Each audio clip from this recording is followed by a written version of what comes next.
د بېنظیر روپۍ چې دي هغه شروع شوي دي، خو ځینې کسان وایي چې د رش د وجې نه به دا روپۍ موږ ته د اختر نه وروسته میلاوي که نه میلاویږي، ځکه چې نن سبا ډېر زیات رش دی، نو موږ ته به دا روپۍ د اختر نه وروسته میلاوي که نه میلاویږي، ځکه چې اوس د اختر چټیانې چې دی دا شروع کېږي، نو د دې د وجې نه به تاسو ته روپۍ چې دي دا به نه میلاویږي او د کومې ورځې نه به میلاویږي. نو په دې ویډیو کې درته مکمل په تفصیل باندې چې دی خبره کوم. دا ویډیو معلوماتي او د غریبانو دپاره تاسو دا ویډیو راولئ، دا مخکې شیر کړئ چې نورو کسانو ته هم ور ورسي. نو د بېنظیر روپۍ چې دي هغه شروع شوي دي 14,500 روپۍ چې دي دا شروع شوي دي. خو دې ځل چې روپۍ شروع کېدې نو په روژه کې شروع شوي دي او په روژه کې چې دی د رمضان ریلیف پیکج چې دی دا هم شروع کېږي. لکه د رمضان ریلیف پیکج چې دی دا هم د دې سره شروع شي. نو د دې د وجې نه په دوکانونو باندې رش او دې ځل چې کومې روپۍ میلاویږي نو په دوکانونو کې میلاویږي. نو هلته که سره رمضان ریلیف پیکج دی او دوه پیکجونه دي، یو د وزیر اعلی دی یو د وزیر اعظم دی. نو دوانه پیکجونه دي چې دوانه شروع شوي دي ورسره. نو دغه شانتې درېیم ورسره د بېنظیرې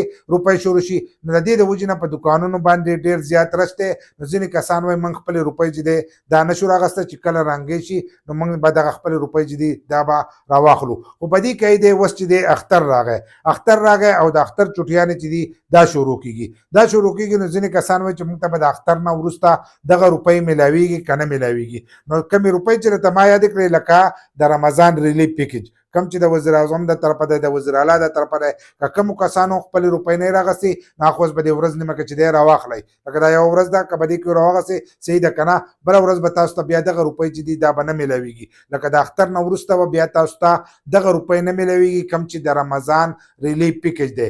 که نن شپې له میاشت ولیدلی شوه نو تاسو ته به سبا نه میلاویږي. که سبا د سبانۍ ورځ پکې شوه میاشت ونه لیدلی شوه نو بله ورځ چې دی د اختر د ورځې نه به تاسو ته دغه روپۍ نه میلاویږي. نو که کومو نه یې راغستې نو خپلې روپۍ چې دی دغه په ټایم باندې راولئ. خو په دې کې ځینې کسان دي چې هغه د بېنظیر د روپو په باره کې دا دغه کوي، هغه وایي چې موږ به خپلې روپۍ راغستی شو که نه. نو تاسو خپلې روپۍ چې دی هغه راغستی شئ.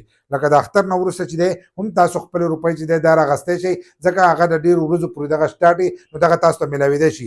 دغه چې دی دا کوم چې درته ما وویل نو دا خالي د رمضان ریلیف پیکج دی، رمضان ریلیف پیکج نو خالي به په روژه کې تاسو ته میلاویږي، د روژې نه به وروسته تاسو ته نه میلاویږي. خو د بېنظیرو دا روپۍ چې دي دا تاسو ته هر وخت چې دی دا میلاویدی شي. نو دا به تاسو ته د اختر نه وروسته میلاویږي. د منګل په ورځ باندې چې دی چټیانې به ختمېږي نو د منګل په ورځ باندې چې دی دا روپۍ به تاسو ته میلاویږي، ځکه چې بینکونه کولاو شي نو هلو تاسو ته دا روپۍ میلاویږي. چې د بینکونو چټۍ نو تاسو ته بیا دغه روپۍ چې دي دا نشي میلاویدلی. نو دلته کې پکې 23 مارچ هم راغلی دی. نو د دې د وجې نه چټیانې چې دی هغه لږې اوږدې هم شوې او څه پکې دې مخکې ورکړې. نو د دې د وجې نه لږ ټایم چې دی دا پکې لیټ شو. نو تاسو ته به د منګل د ورځې نه دغه 14,500 روپۍ چې دي دا به میلاویږي که کومو کسانو خپلې روپۍ نه یې راغستې. خو روپۍ چې دي دا همیشه لپاره په ټایم باندې راغلی، داسې نه چې ستاسو نه پاتې شي او بار پاتې شي او ستاسو اکاونټونه چې دي دا بند شي.